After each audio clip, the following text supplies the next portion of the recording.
आप देख रहे हैं सिटीजन वॉइस। मैं हूं शब। सिटीजन वॉइस में अब वक्त हो चुका है दिन भर की अहम खबरों का। तो आइए देखते हैं क्या है आज की अहम खबर। मधुपुर में एक बार फिर सियासी हलचल तेज हो गई है। अमेरिका और ईरान के बीच जारी बातचीत ने पूरी दुनिया का ध्यान अपनी ओर खींच लिया है।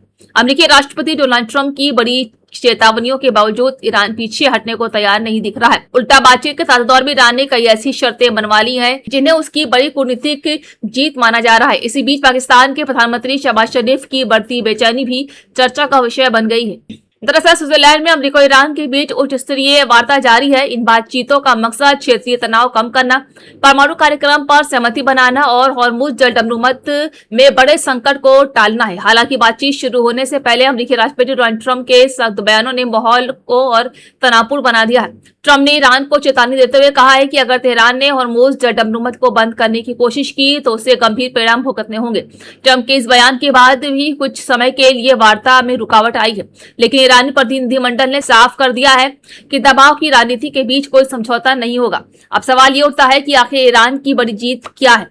सूत्रों के मुताबिक अमेरिका ने 60 दिनों की एक रूपरेखा पर सहमति जताई है। इसके तहत ईरान को सीमित स्तर पर तेल निर्यात की छूट मिल सकती है। इसके अलावा कतर में फंसी कुछ ईरानी संपत्तियों तक पहुंच और कुछ आर्थिक प्रतिबंधों में राहत देने पर भी चर्चा हुई है।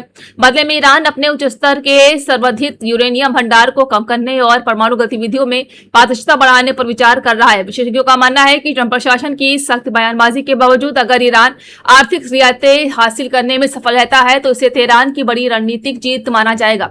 इस पूरी बातचीत में पाकिस्तान की भूमिका भी बेहद अहम हो गई है। पाकिस्तान और कतर दोनों इस समझौते के मध्यस्थ के तौर पर सामने आ गए हैं। पाकिस्तान के प्रधानमंत्री शहबाज शरीफ लगातार अमेरिका और ईरान के बीच संवाद कायम रखने की कोशिश कर रहे हैं, लेकिन अब पाकिस्तान की चिंता बढ़ती दिखाई दे रही। इसकी सबसे बड़ी वजह क्षेत्रीय अस्थिरता है। अगर अमेरिका और ईरान के बीच कोई अंतिम समझौता नहीं होता है तो उसका सीधा असर पाकिस्तान की अर्थव्यवस्था पर पड़ सकता है। पाकिस्तान पहले से ही आर्थिक संकट, महंगाई और ऊर्जा चुनौतियों से जूझ रहा है। ईरान के साथ उसकी लंबी सीमा लगती है और दोनों देशों के बीच ऊर्जा तथा व्यापारिक संबंध भी अहम है। ऐसे में अगर तनाव बढ़ता है या हॉर्मुज जलदमरूमत में संकट गहराता है तो तेल की कीमतों में भारी उछाल आ सकता है, जिसका सबसे ज्यादा असर पाकिस्तान जैसे देशों पर पड़ेगा। ये वजह है कि शहबाज शरीफ लगातार शांति की अपील कर रहे हैं। उन्होंने पहले भी दावा किया था कि अमेरिका और ईरान के बीच समझौते किसी दिशा में महत्वपूर्ण प्रगति हुई है। हालांकि जमीनी स्तर पर अभी कई मुद्दों पर सहमति बननी बाकी है। वहीं दूसरी तरफ इजराइल और लेबनान की स्थिति भी पूरी तरह वार्ता पर असर डाल रही है। ईरान चाहता है कि अमेरिका क्षेत्र में इजरायली सैन्य गतिविधियों को नियंत्रित करने के लिए प्रभावी कदम उठाए। वहीं अमेरिका का फोकस ईरान के परमाणु कार्यक्रम और समुद्र सुरक्षा पर बना हुआ है। फिलहाल दुनिया की निगाहें स्विट्जरलैंड में चल रही इन बातचीतों पर टिकी हुई है। अगर दोनों देशों के बीच अंतिम समझौते हो जाते हैं तो मधुपुर में शांति की दिशा में ये बड़ा कदम साबित हो सकता है। लेकिन अगर बातचीत विफल होती है तो इसका असर सिर्फ अमेरिका और ईरान तक नहीं सीमित रहेगा, बल्कि पूरी दुनिया की अर्थव्यवस्था और तेल बाजार पर भी पड़ेगा।